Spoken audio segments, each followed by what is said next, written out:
So here are two of my favorite things: punk rock and anime. Now, if you put those two together, what do you get? A really niche thing that only me and a few other people would watch. Now, turn that into a video game, add more Western pop culture references, turn the heat up to over the top, add a little hacky slashing there, and what do you get? No More Heroes. No More Heroes is one of my favorite video game series of all time.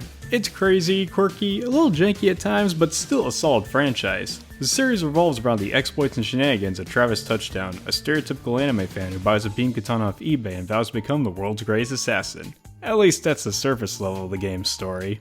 The series comes to us from Suda51, the brainchild behind many cult classics such as The Silver Case, Killer 7, Shadows of the Damned, and many more. With the official third game coming out, I thought it'd be really nice to do a retrospective on the series itself. Now mind you, I'm only going to be doing the first two games that were originally released on the Wii and its spin-off Travis Strikes Again. I will not be doing the re-releases on the Xbox 360 and PS3, the Switch ports, and the mobile game known as No More Heroes World Ranker. It was only released in Japan and is no longer available to play. So without further ado, ladies and gentlemen, my name is Emblem of Sirens and welcome to my No More Heroes retrospective. Let's get right into it, starting with the first game.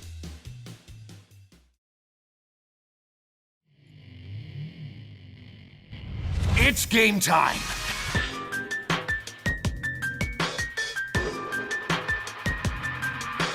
The first No More Heroes game begins our adventure by introducing Travis Touchdown, a stereotypical anime fan and wrestling fan who goes bankrupt after winning a beam katana off eBay. It is essentially a lightsaber, but we cannot call it that due to copyright infringement, and it is more inspired from the swords from Spaceballs. With this, he decides to become the #1 assassin in the world and get laid with a hot chick named Sylvia Crystal. Originally named Project Heroes, it was going to be planned as an Xbox 360 title and was later changed to be made exclusively for the Wii. And to paraphrase Suda himself, he set out to make the game as violent as possible, even more violent than Manhunt 2. Gameplay is divided into 5 segments. You got open world exploration time, the training mode, the side job, the assassination gigs, and the main battles. To progress through the game, you have to kill bosses in main battles. How do you get to those bosses? You have to slash through several enemies in several different areas, but you can't do the main battles until you get more money to pay for the fights. How do you get the money? You do the side jobs and the occasional assassination gig. The assassination gigs are like main battles, but with no boss. Some range from easy to pretty difficult when trying to make big earnings. Even if you get the money, you'll be weak to fight the bosses and enemies, so you have to do the training mode to raise your stats, which cost money. All of this is interconnected in an open world where you travel around, buy some trendy clothes, and maybe buy some upgrades to your beam katana or an entirely new beam katana, because Travis never learned shit about what happened last time he bought a weapon. Now the core gameplay is hack and slash combat. Is it fun? Yes. Zero punctuation said it best. Smash A until bored, then mash B for a bit instead. The A button does regular attacks as a beam katana, and the B button allows you to perform wrestling moves on dazed enemies, or use a non-sword move to stagger them a bit so you can break their guard. There's even a charging attack to give a more powerful blow and taking down a ton of enemies. Sometimes you have to dodge, sometimes you have to block, and sometimes you recharge your weapon by jerking it off. No really. The game really makes you think and strategize about what moves perform in order to take out your enemies fast and efficiently, so you're not just mashing the buttons vicariously over and over again.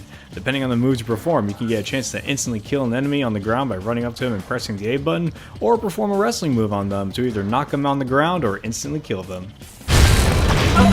Is it good? Heck yeah, but I do have some problems with it. For starters, the combat is awful when you start to fight enemies in closed spaces with barely any room to move around.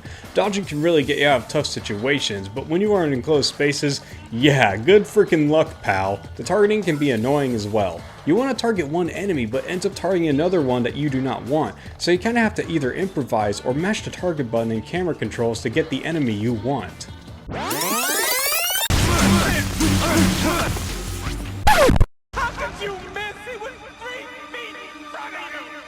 The combat is easy to get used to, but it requires patience to fully master. Once you get the hang of it, it can be great, and finishing off an opponent is just absolutely satisfying. It's especially worth noting that if some enemies are caught in your finishing move, you can kill multiple enemies and even gain a bigger chance of getting a power-up. This ain't no bloodbath, it's a motherfucking water park of gore. I found myself trying to do a combination of katana attacks and melee attacks because some of those wrestling moves are pretty cool, and using non-sword attacks can really be helpful to save your katana's battery life. Weapon charging is essential. If you don't charge your weapon, no damage can be made and you can't block opponents. It is kind of like weapon durability, except your weapon does not break. And sometimes the weapon recharge can be tedious during big boss battles, and keeping a distance can be tough when you really need it. While fighting regular enemies, you can also activate something called Dark Side mode. After killing an enemy, you have a random chance of getting a power-up named after a dessert. This of course can help Travis kill off waves of enemies without wasting any katana battery. It's entirely based on random chance, which defeats the whole purpose of strategically approaching an enemy, but I think it's a nice addition to keep the combat interesting. The side jobs sound lame on paper, but they are fine and make it all the worthwhile. They are basically just mundane jobs that you do with the Wii motion controls on the Wiimote and nunchuck. And at the end, you get ranked based on your performance. A few examples include swiping in various directions to remove graffiti, press A and lift to pick up trash and scorpions, mow the lawn by twisting the Wiimote, and my personal favorite, hold B to fill the car with gas. The assassination jobs are also fine. They feel like challenge mode versions of the portions where you fight all the goons in the main areas. Examples include kill everyone with only wrestling moves, kill a certain target and earn bonus points based on the rest of the goons you kill everyone while this power-up is activated, or just simply kill everyone.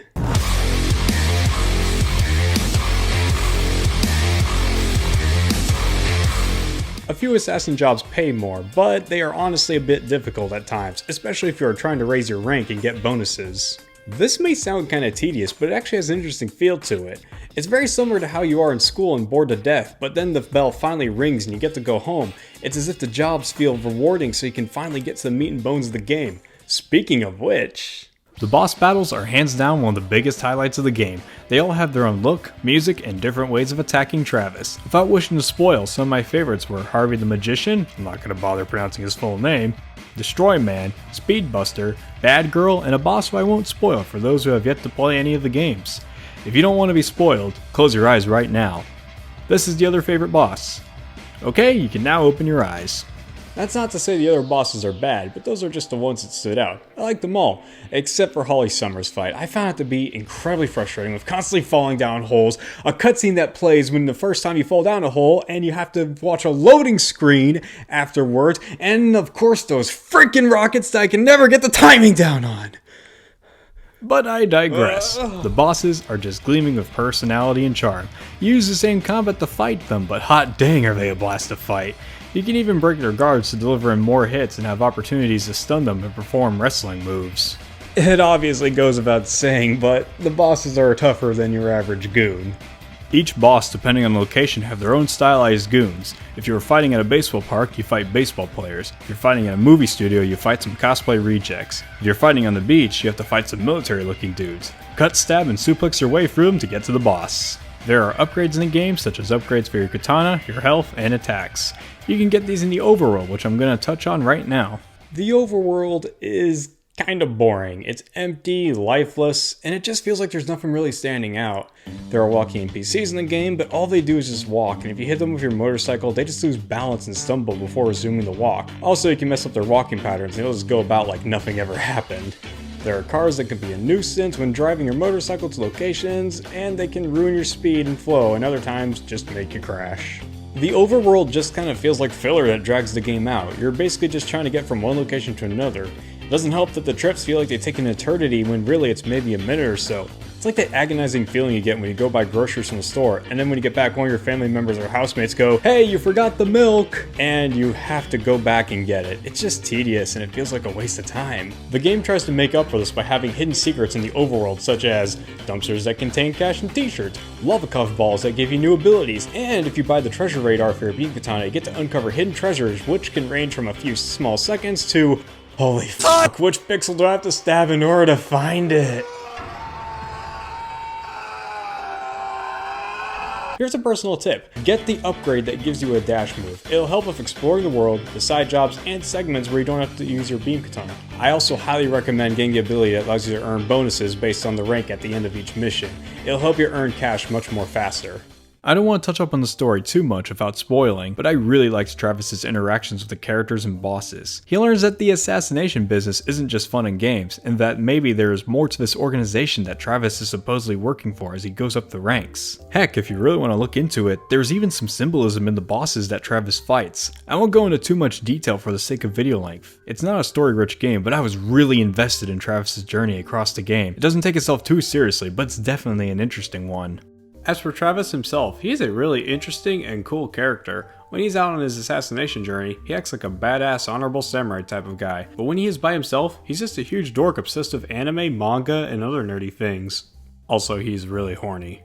Travis is a character that I think everyone can relate to at some point in their life. He has been described as a deconstruction of an overly obsessed anime fan, and while I can see why, there are still qualities that make him likable. Travis may be a dorky otaku, but he's my dorky otaku, and I wouldn't have him any other way.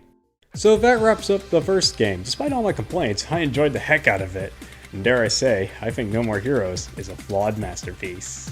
The game didn't sell well in Japan, but it really took off overseas. The game sold decently enough and has developed a cult following. It sold enough to launch a sequel, which is what we're going to be talking about next.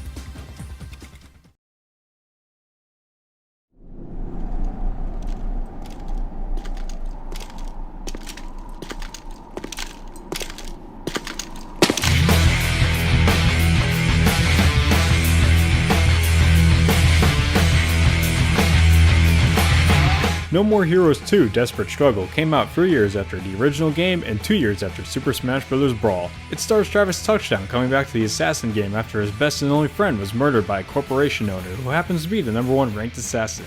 However, he starts at rank 50 and has to climb back up through the ranks in order to get proper revenge. Spoiler alert! You don't actually fight 50, you fight about 15. The sequel is fine for the most part, but if you ask me if I prefer this game or the original, I would say I prefer the first one. Now don't get me wrong, this is a really good game, but there are some things that just don't quite cut it right for me. No pun intended. To begin positively, I like the soundtrack much more in this game than the first game. Now don't get me wrong, the soundtrack in the first game was great, but the soundtrack in the second game is freaking awesome. I don't know how to describe it properly, but for starters, the boss fight themes make you feel more pumped and hyped, and the soundtrack has some grunge to it. It feels more aggressive, but it also isn't completely dark. I do miss the song in the first game that plays in Travis's apartment, but it's still a great soundtrack nonetheless.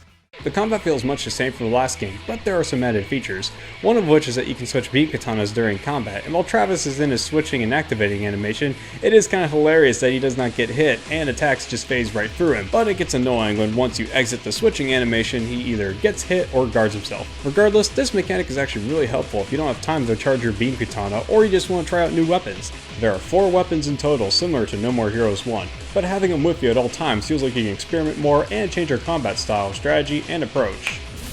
Another new feature is that you can now change your target with the tap of a button, a much needed feature to help with combat against goons. While it is convenient, sometimes it doesn't move to the right person that you want, and it feels very awkward in your hand to change targets.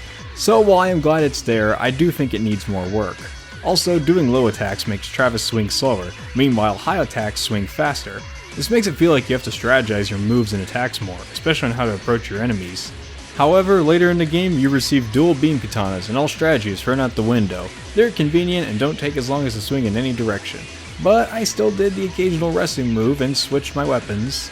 If you're wondering what the pixelated tiger is in the corner, that is called an ecstasy gauge. It's like a quick and easy dark side mode for you don't want to put up with random chance. You fill it up by finishing off enemies, and once it's filled up, you press minus, and to put it in light terms, go light speed mode for a bit. Speaking of which though, dark side mode has returned with the new ability to turn Travis into a tiger and unleash some primal hell.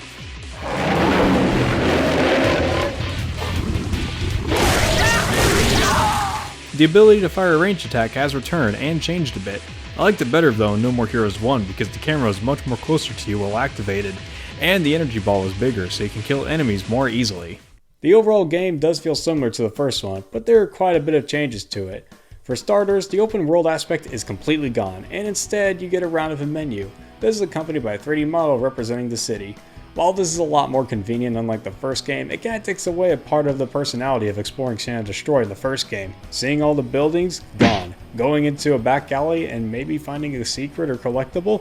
Gone. You just get a menu of some 3D graphic. I mean, I know it's the same city from the last game, but the intro tells you that Stand and Destroy has changed. It tells you that corporations have run rampant and the assassination business is now seen as entertainment to the masses.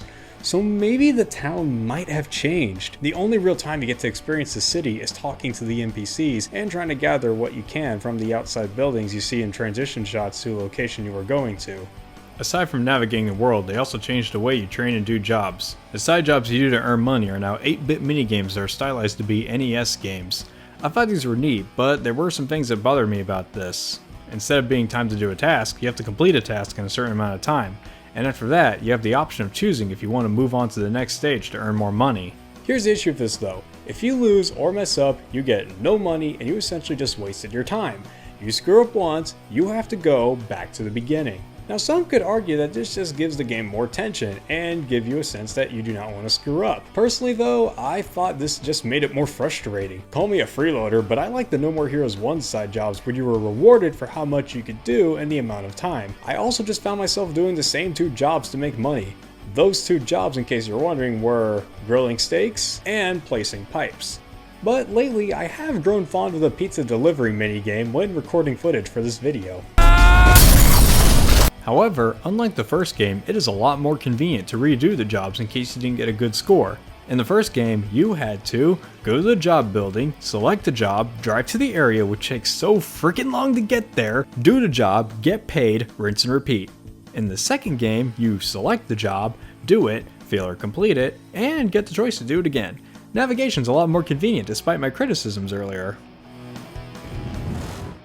The training is kind of similar. You have 2 options. Increase your strength with a boxing minigame, or your health with a running minigame. Travis's old master who trained you in the first game is dead, so instead you get a Freddie Mercury looking guy named Ryan to train you. The training minigames I did not really enjoy that much. Stamina training is just mashing 2 buttons that do a number on your index fingers because I was playing this with a Wiimote and nunchuck, which I would personally not recommend and would advise you to play with a classic controller. And the strength training is just too punishing in later stages and kinda clunky at times, meaning more win or die jobs and more risk. To make things worse, you cannot really tell if stamina training even does anything for you until you actually go out and fight. Unlike the first game, you actually had an indication that you had more health with a small colored heart within the heart, whereas in this game, you have the same heart graphic no matter how much training you do. Now, there are assassination side gigs, or at least something similar to them, but instead they are called revenge missions. Are they good? Yeah, they're fun. They're basically just assassination gigs set up by Sylvia that will pop up on your map at random. They are either one of 2 things. You have to assassinate your target before the time runs out, or assassinate all the targets within a time limit. No spin, no challenge like only using wrestling moves. It's the same thing. Once they are done though, they are gone forever. You can't go back and redo them. Going back to similarities, there's still some kind of gimmicks or events in the levels before main battles. There were some in the first game, and I kinda liked them, but here they were not that good. One of them turns into a stealth mission, which I did not really enjoy. One of the ranked battles begins with a motorcycle joust, and another has you ride your bike to the boss without encountering any enemies.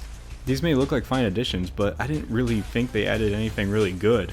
They just felt like they were trying to be unpredictable for the sake of being less repetitive. While the combat is very much the same, I found the boss fights much more difficult in this game than the first one. And there were more bosses I disliked in this game as opposed to the first one. My least favorites were Ryu, because I hated the beginning where you had to joust him on your bike, New Destroy Man, and Jasper Bat Freaking Jr. There is one other thing I'd like to point out. In 3 levels, you get to play as 2 characters, Henry Cooldown and Shinobu from the last games, and each have their own set of mechanics.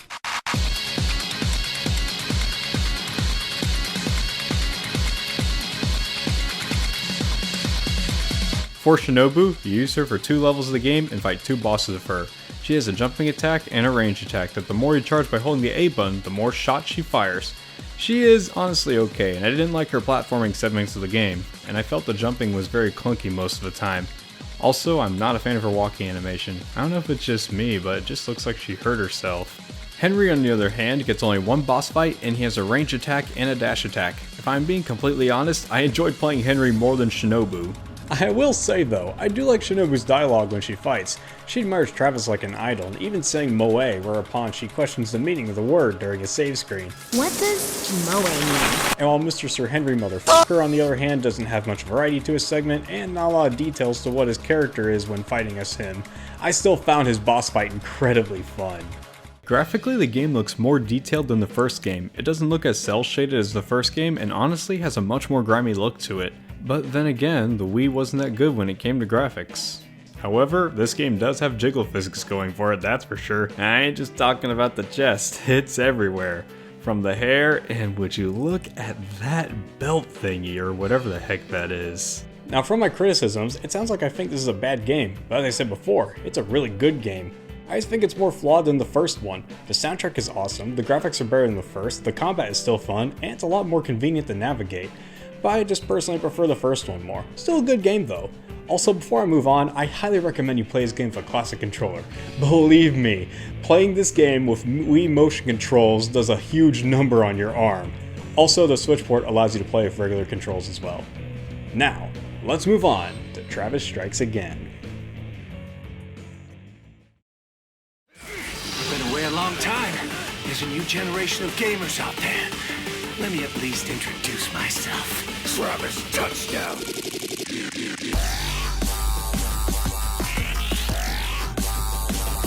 Travis Strikes Again, No More Heroes is the most recent entry in the franchise of this video being recorded. It's not really a mainline entry in the series, but Suda has considered it a spin-off rather than a mainline entry, and I can understand why.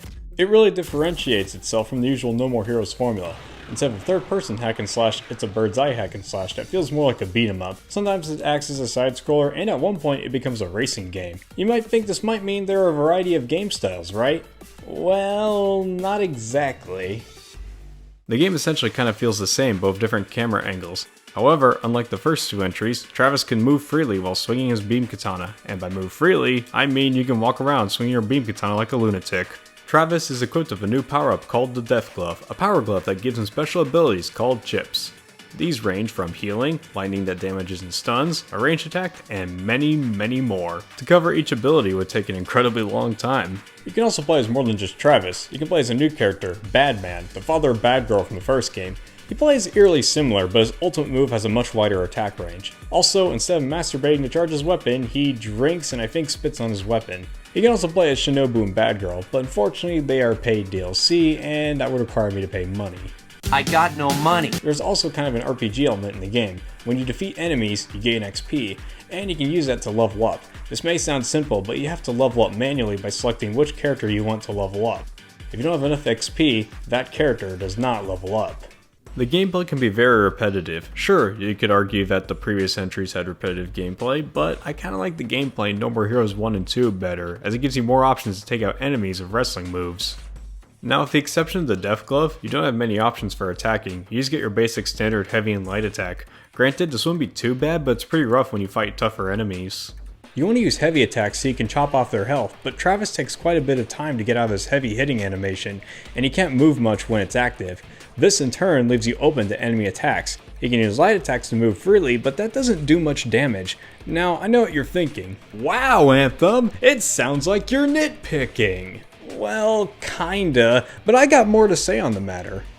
Alongside the basic combat, you have a charge attack. If you attack enough on an enemy or enemies, you can obtain a charge attack. Once you get it full, you can unleash hell by tapping the R button repeatedly or shaking the Joy-Con controller after pressing R. You can charge it up to 3 levels, each level making it more stronger and a little bit stylish. Now if you get hit by an enemy, your charge goes down a level, get hit multiple times, and it's all the way back to level 1. In other words, you risk getting hit and losing a charge level during a heavy hit attack, or you just hack off bits and take longer to beat the enemy and gain another level for your charge. It's not a thing that ruins the combat completely, it's just a minor annoyance. The Death Glove is a really nice addition and is one of the standout features in Travis Strikes Again. The chips have a lot of variety to them, each with their own function. As I said earlier, covering them would take a long time, but each have their use and you'll definitely have your favorites. While it is comfortable to stick with your favorites, I highly recommend you try out new chips, as each have their use in various situations. I didn't do so my first time playing, but my second time playing, I've grown fond of new ones. This may sound well and fond, but unfortunately, I have my gripes.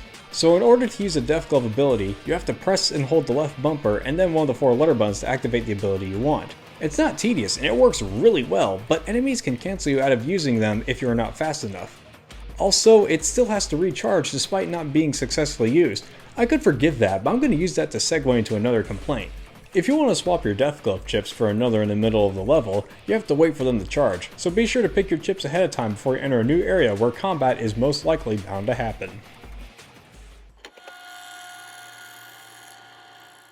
But what about the story? I really liked it.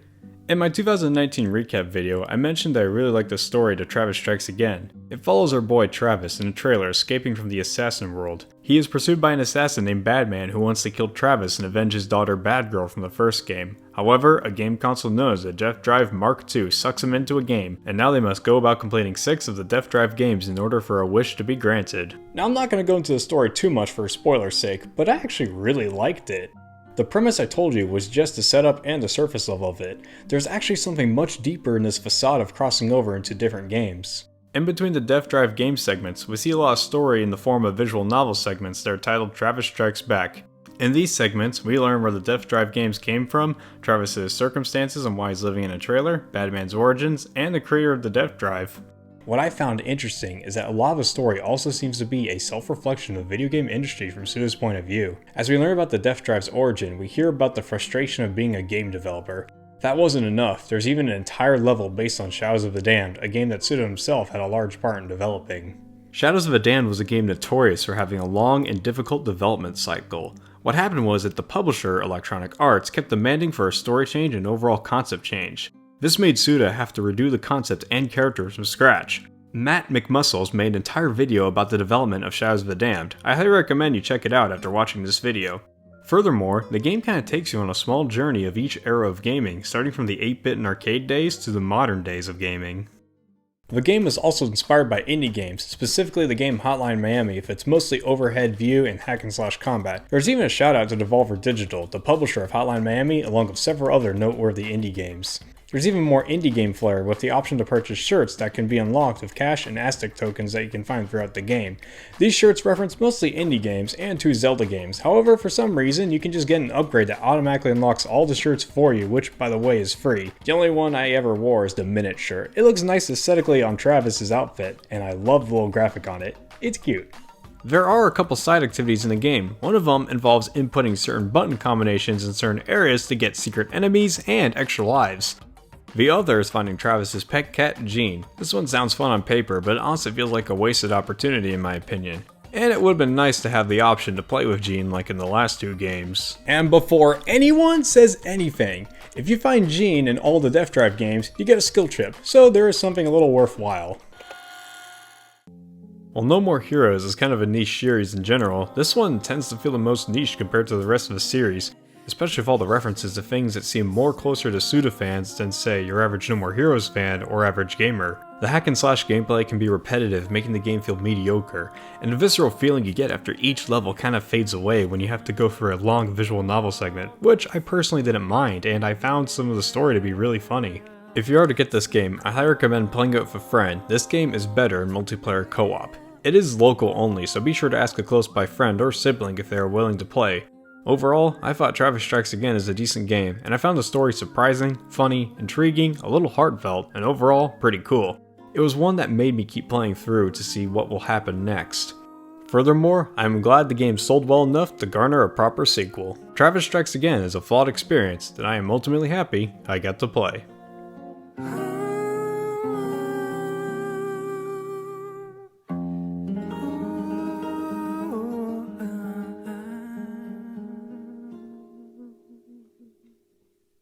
One final note, beware when playing the Life is Destroyed puzzle level on co-op. My brother and I found a game-breaking bug where you can kill your partner by hitting a switch that causes the platform to rotate, and if your partner is on that platform, he gets killed. The game-breaking part comes when my brother spawned at an area that he could not get out of or move in at all. This in turn caused me to get killed because I could not advance without him, and spawned me in the same area I was in with him. I do not have any footage unfortunately, so just take my word for it, along with this drawn-out reenactment. And that is the No More Heroes series before the 3rd game. I'd like to talk about my expectations for what I want in the 3rd game, but I feel like that could be a separate video that may never see the light of day. From what I have seen, the game actually does look really nice in terms of graphics. As for story and characters, I'm really interested to see how Travis will be interacting with the world around him, seeing as he'll be coming back from Travis Strikes Again. Also, Fu looks like a really interesting villain, and I cannot wait to see more of him. No More Heroes is becoming a lot more well known as of now, and I'm really happy about that. If you haven't played any of the games, I highly recommend that you do. They are available on a Nintendo Switch, and the first two are really great ports. It's such a unique series with a huge post-punk feel. Also, I think it's important to note that Travis Touchdown deserved better than a Mii costume in Super Smash Bros. Ultimate. That thing is to No More Heroes what the live-action Last Airbender movie is to the cartoon show. That being said, thank you all so much for watching this video. I really hope you enjoyed it, and I hope to see you next time.